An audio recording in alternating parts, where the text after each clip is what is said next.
Hi, day 29. So we have completed 4 weeks, and in a couple of days it will be exactly a month since the op.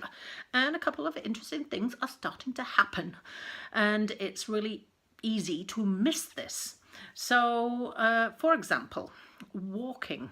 Now, I videoed walking a couple of times because it felt really crazy to me and really wonky and strange, but I was talking about this to Megan, who massaged me this evening, and she said, well, it will, won't it, because you've been limping like forever. So there is that, I suppose, because I've had a limp for a long time, and now I've got to walk without one, or I've got to believe that I can walk without one. Well, actually I can walk without one, because let's have a look.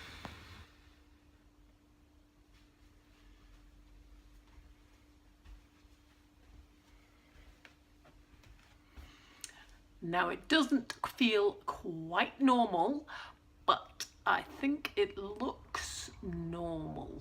Let me go back and check. Take 2.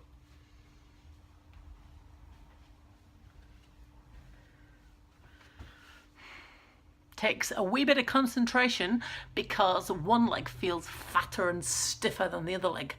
But now it's a case of believing that that leg works rather than setting off on an automatic limp, because that's what I've been doing for the past month. Doing my exercises like a crazy person because I'm very motivated to get that extra 5 degrees. And when I started the heel slide exercises, and I do them 4 or 5 times through because they get better each time I loosen it up, the first time I did it, it felt better than it has done the last couple of days. So I'm hoping that will continue. So each time I start, it's slightly better and get slightly better, and then it gets better and better. That's my hope. I also discovered that I had been sitting on the couch like this, like a normal person, for about half an hour without a problem. Now, I would never have chosen to do that pre-op because it hurt my knee. I used to sit with my legs straight out. But then I found myself doing this.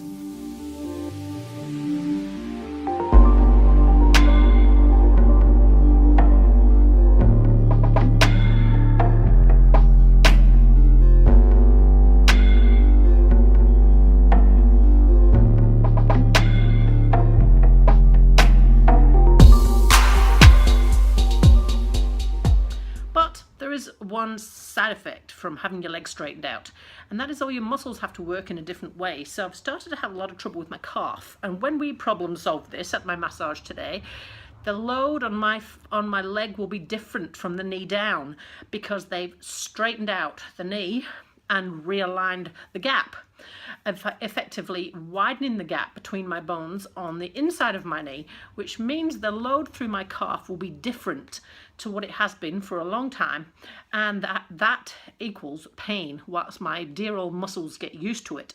So yes, I'm feeling I might have to get my orthotics adjusted, but I'm not going to do it just yet. I'm going to just work through this little old walking thing first.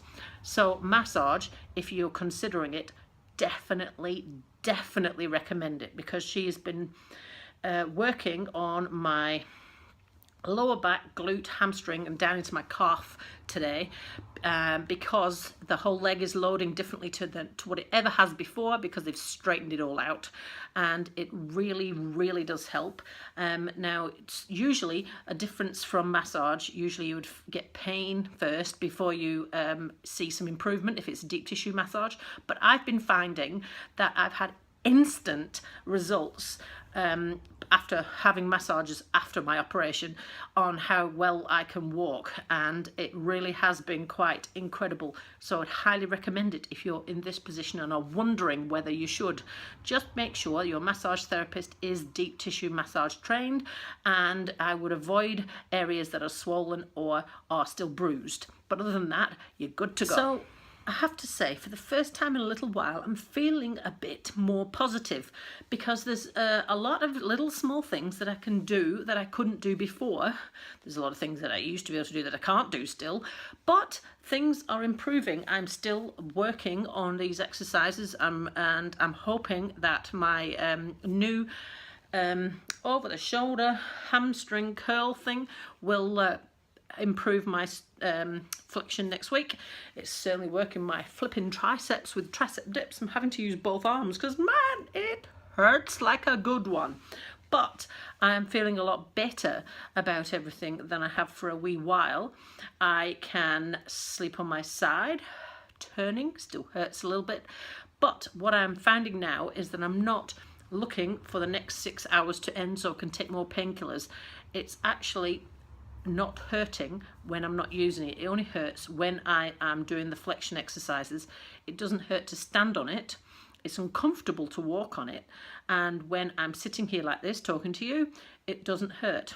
Now that is a massive step in the right direction as far as I'm concerned, because I've been dealing with incredible pain for a long time, and since the operation I've been dealing with blessed, uncopable 10 out of 10 crazy pain for the last 4 weeks. So I am pleased to say that it's finally abated and I don't actually need all of those Panadols. Don't forget, I haven't taken anything else other than Panadol since day 3, and I've still had pain, but now I'm feeling a lot better without Panadol, and it's not necessary all of the time.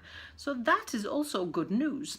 I've still got 2 more weeks of these stupid socks though, before I can stop wearing them, and that's the last thing. So yes, all in all, not such a bad day at all for that day. So I'll see you again tomorrow.